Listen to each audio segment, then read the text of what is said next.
ಶಶಿಧರ್ ಅಂತೇಳಿ ನನ್ನ ಮಗ. ನಾನು ರುಕ್ಮಿಣಿ ಅಂತ. ಅವನು ನಿನ್ನೆ ಗೊರೂರಿಗೆ ಒಂದು 6 ಗಂಟೆ ಸಮಯದಲ್ಲಿ, ಸಂಜೆ 6 ಗಂಟೆಯಲ್ಲಿ ಮನೆಗೆ ಸಾಮಾನು ತಗೊಬರ್ಲಿಕ್ಕೆ ಅಂತೇಳಿ ಹೋಗಿದ್ದ. ಸಾಮಾನು ತಗೊಂಡು ವಾಪಸ್ ಬರುವಾಗ ಗೊರೂರಿಂದ ಕಾರ್ಲಿಗೆ ವಾಪಸ್ ಬರೋ ಮಧ್ಯ ರೋಡಲ್ಲಿ ಉಡುವರಿ ಅಂತ ಒಂದು ಊರಿದೆ. ಆ ಊರಿನಲ್ಲಿ ಒಂದು ನಿರ್ಜನ ಪ್ರದೇಶ ಅಂತ ಹೇಳ್ಬೋದು ಅದನ್ನು.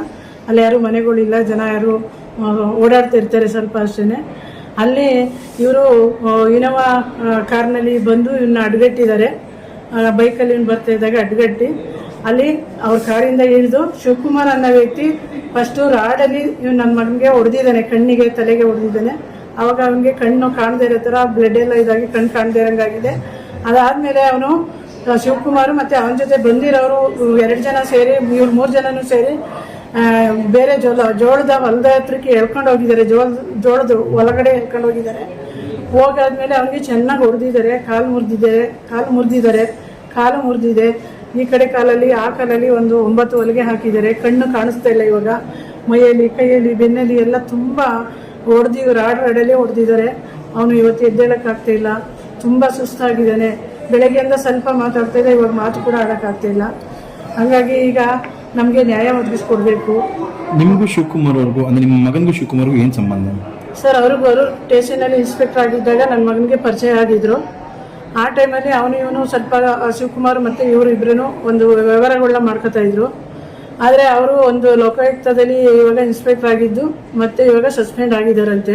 ಇದೇ ಥರ ಒಂದು ಬೇರೆ ಪ್ರಕರಣದಲ್ಲಿ ಅವರು ಅಫೆನ್ಸ್ ಆಗಿ ಈ ಥರ ಒಂದು ಸಸ್ಪೆಂಡ್ ಆಗಿದ್ದಾರೆ. ಏನು ವ್ಯವಹಾರ ಮಾಡ್ತಾಯಿದ್ರು ಅಂದರೆ, ಅವರೇನೋ ಆಸ್ತಿ ತಗೊಳ್ಳೋಕ್ಕೆ ಅಂತೇಳಿ ಅವರು ಹೊರಟಾಗ ನನ್ನ ಹೆಸರಲ್ಲಿ ಆಸ್ತಿ ಮಾಡಬಾರ್ದು, ನನ್ನ ಹೆಸರಲ್ಲಿ ಆಸ್ತಿ ಮಾಡಿದ್ರೆ ಗೌರ್ಮೆಂಟ್ ಅಧಿಕಾರಿ ನಾನು ಆಗಿರೋದ್ರಿಂದ ಲಂಚದ ಇದು ಬರುತ್ತೆ ಅಂತೇಳಿ ನನ್ನ ಮಗನ ಹೆಸರಲ್ಲಿ ಆಸ್ತಿ ಮಾಡೋಕ್ಕೆ ಅಂತ ಇವನಿಗೆ ಅಮೌಂಟ್ ಕೊಟ್ಟಿದ್ದಾರೆ. ಆಸ್ತಿ ನಿನ್ನ ಹೆಸರಿಗೆ ಮಾಡ್ತೀನಿ, ಆಗ ನನಗೆ ಗ್ಯಾರಂಟಿಯಾಗಿ ಚೆಕ್ ಕೊಡು ಅಂತ ಹೇಳ್ಬಿಟ್ಟು ಅವನ ಹತ್ರ ಚೆಕ್ಕನ್ನ ಇಸ್ಕೊಂಡಿದ್ದಾರೆ. ಆ ಚೆಕ್ಕನ್ನ ಇವಾಗ ಏನು ಮಾಡಿದ್ದಾರೆ, ಆ ಆಸ್ತಿ ತಗೊಳ್ಳಿಲ್ಲ ಅವರು.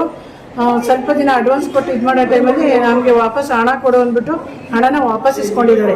20 ಲಕ್ಷ ಹಣನ ವಾಪಸ್ ಇಸ್ಕೊಂಡಿದ್ದಾರೆ. ಒಂದು XUV 500, ಒಂದು ಕಾರನ್ನು ಕೂಡ ನನ್ನ ಮಗನ ಸೊಸೆ ಹೆಸರಲ್ಲಿ ಇದ್ದಿದ್ದನ್ನ ವಾಪಸ್ ಇಸ್ಕೊಂಡಿದ್ದಾರೆ.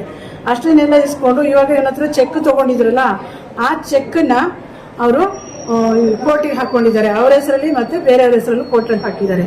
ಕೋರ್ಟಲ್ಲಿ ಹಾಕಿದಾಗ ನಮ್ಮ ಮಗ ಡಿಸೆಂಬರ್ 31ನೇ ತಾರೀಕು 2 ದಿನನೂ ಕೋರ್ಟ್ ಇತ್ತು. ಅವನು ಹೋಗಿ ಅಲ್ಲಿ ಬೇಲ್ ತೊಗೊಂಡು ಟೈಮ್ ತೊಗೊಂಡು ಬಂದಿದ್ದಾನೆ. ಆದಮೇಲೆ ನೀನು ಮತ್ತೆ ಕೋರ್ಟಿಗೆ ಹೋಗಿ ಬೇಲ್ ತೊಗೊಂಡಿದ್ದೀಯಾ, ನನಗೆ ಈಗ ಹಣ ಈಗಲೇ ಬೇಕು, ನಿತ್ಯಜೆಗೆ ಈಗಲೇ ಬೇಕು ಅಂತ ಹೇಳ್ಬಿಟ್ಟು ಕೊಡು ಅಂತೇಳಿ ಅವ್ನಿಗೆ ಫೋರ್ಸ್ ಮಾಡಿದ್ದಾರೆ. ನಮಗೆ ಆರ್ಥಿಕ ಪರಿಸ್ಥಿತಿ ಚೆನ್ನಾಗಿಲ್ಲ. ನನ್ನ ಮಗ ಯಾವುದೇ ಸಪ್ರೇಟಾಗಿ ಆಸ್ತಿ ಪಾಸ್ತಿನೂ ಮಾಡಿಲ್ಲ. ಅವ್ನು ತುಂಬ ಕಷ್ಟಪಟ್ಟು ಒಬ್ಬ ರೈತನಾಗಿ ಜೀವನ ಮಾಡ್ತಾಯಿದ್ದ. ಅಂಥವನ್ನ ದುರುಪಯೋಗ ಪಡಿಸ್ಕೊಂಡು ಇವರು ಒಬ್ಬ ಅಧಿಕಾರಿಯಾಗಿದ್ದಾಗಲೇ ಅವನ ಹೆಸರಲ್ಲಿ ಆಸ್ತಿನ ತೆಗಿಯೋಕ್ಕೆ ಅಂತ ಹೇಳ್ಬಿಟ್ಟು ಅವನ್ನ ಈ ಥರ ದುರುಪಯೋಗ ಪಡಿಸ್ಕೊಂಡಿದ್ದಾರೆ. ಈಗ ಅವನ ಬೇರೆ ಥರ ಬ್ಲ್ಯಾಕ್ ಮೇಲ್ ಮಾಡಿ ಎಲ್ಲ ಅವನ ಹತ್ರ ಚೆಕ್ಗಳನ್ನ ತಗೊಳ್ಳೋದು ಮತ್ತು ಅವನಿಗೆ ಬೇರೆ ಎಲ್ಲ ಮಾಡೋದು ಆ ಥರ ಮಾಡಿದ್ದಾರೆ.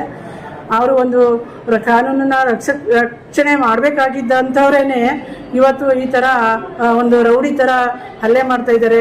ಒಂದು ಕೊಲೆ ಮಾಡೋ ಅಂಥ ಒಂದು ಇದಕ್ಕೆ ಬಂದಿದ್ದಾರೆ. ಕೊಲೆ ಮಾಡ್ತೀನಿ ಅಂತಲೇ ಬಂದಿದ್ದಾರೆ. ಕೊಲೆ ಮಾಡೋಕ್ಕೆ ಅಂತಲೇ ಬಂದು ಇವನು ಪ್ರಜ್ಞೆ ತಪ್ಪಿ ಬಿದ್ದ ಮೇಲೆ ಇವನು ಸತ್ತೋಗಿದ್ದಾನೆ ನಡಿ ಅಂತೇಳಿ ಅವ್ರು ಬಿಟ್ಟೋಗಿದ್ದಾರೆ.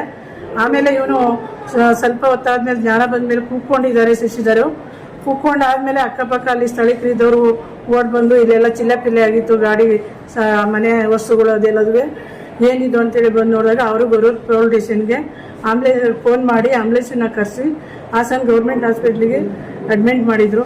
ಆಮೇಲೆ ನಾವೆಲ್ಲ ಬಂದು ಇವತ್ತು ಈಗ ಅವನಿಗೆ ಏನು ಟ್ರೀಟ್ಮೆಂಟ್ ಅದೆಲ್ಲ ನೋಡ್ತಿದ್ವಿ. ಈಗ ಅವನ ಸ್ಥಿತಿ ಹೆಂಗಿದೆ ಅಂದರೆ ತುಂಬ ಗಂಭೀರವಾಗಿದೆ. ಅವನಿಗೆ ಕಾಲು ಮುರಿದಿದೆ ಮತ್ತು ಆ ಕಡೆ ಕಾಲು ಫ್ರ್ಯಾಕ್ಚರ್ ಆಗಿದೆ. ಕಣ್ಣು ಕಾಣಿಸ್ತಾ ಇಲ್ಲ. ಮೈ ಕೈಯಲ್ಲೆಲ್ಲ ಎಲ್ಲ ಕಡೆ ಗಾಯಗಳಾಗಿದ್ದಾವೆ. ನಮ್ಮ ಜೀವನಕ್ಕೆ ಆಧಾರವಾಗಿದ್ದಂಥ ಒಬ್ಬ ಮಗ ಅವನಿಗೆ 2 ಮಕ್ಕಳಿದ್ದಾರೆ, ಚಿಕ್ಕ ಮಕ್ಕಳು, ಹೆಂಡತಿ ಇದ್ದಾಳೆ, ನಾನಿದ್ದೀನಿ. ನಮ್ಮನ್ನೆಲ್ಲ ಅವನು ಒಂದು ಹಬ್ಬ ರೈತ ಆಗಿ ದುಡಿದು ಸಾಕ್ತಾ ಇದ್ದ. ಇವತ್ತು ನಮಗೆ ಜೀವನ ಮಾಡಲಿಕ್ಕೂ ಕೂಡ ಕಷ್ಟ ಆಗಿದೆ. ಯಾಕೆಂದರೆ ದುಡಿತಾ ಇದ್ದಿದ್ದಂಥ ಮಗನೇ ಇವತ್ತು ಕಾಲು ಮುರ್ಕೊಂಡು ಇವತ್ತಿದ್ದಾನೆ. ಇವತ್ತು ನಾವು ಹಾಸ್ಪಿಟ್ಲಿಗೂ ಖರ್ಚು ಮಾಡಬೇಕು ಮತ್ತು ನಮಗೆ ಜೀವನ ಮುಂದಿನ ಆಧಾರಕ್ಕೆ ತುಂಬ ಕಷ್ಟ ಆಗುತ್ತೆ. ಶಿವಕುಮಾರ್ ಒಬ್ಬ ಅಧಿಕಾರಿಯಾಗಿ ಈ ಥರ ಒಂದು ಅಧಿಕಾರನ ದುರುಪಯೋಗ ಪಡಿಸ್ಕೊಂಡು ಈ ಥರ ಒಂದು ಹಲ್ಲೆ ಮಾಡಿದ್ದಾರೆ. ಅವರಿಗೆ ಸರಿಯಾದ ಒಂದು ಶಿಕ್ಷೆ ಕೊಡಿಸಿ ನಮಗೆ ಒಂದು ನ್ಯಾಯ ಒದಗಿಸ್ಕೊಡ್ಬೇಕು, ನಮಗೆ ರಕ್ಷಣೆ ಕೊಡಬೇಕು.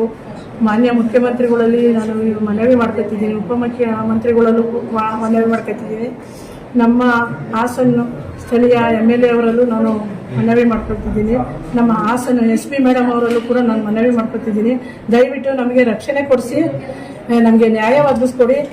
ಈ ಥರ ದೌರ್ಜನ್ಯ ಮಾಡೋ ಅಂಥವ್ರಿಗೆ ಶಿಕ್ಷೆನ ಕೊಡಿಸ್ಬೇಕು ಅಂತ ಹೇಳ್ಬಿಟ್ಟು ನಾನು ಕೇಳ್ಕೊತಾ ಇದ್ದೀನಿ. ನಮ್ಮ ಫ್ಯಾಮಿಲಿಗೆ ಆಧಾರವಾಗಿದ್ದಂಥ ಮಗ ಇವತ್ತಿಗೆ ಮಲಗಿದ್ದಾನೆ ಅಂದರೆ ನಮ್ಮ ಜೀವನದ ಪರಿಸ್ಥಿತಿ ಏನು ಅನ್ನೋದನ್ನು ಎಲ್ಲರೂ ಯೋಚನೆ ಮಾಡಿ ನಮಗೆ ಏನು ಆಧಾರ ಮಾಡಬೇಕು ಅನ್ನೋದನ್ನು ಕೂಡ ನೀವೇ ಯೋಚನೆ ಮಾಡಿ ನಿರ್ಧಾರ ಮಾಡಬೇಕು ಅಂತ ನಾನು ಎಲ್ಲರಲ್ಲೂ ನಾನು ಕೇಳ್ಕೊತಾ ಇದ್ದೀನಿ.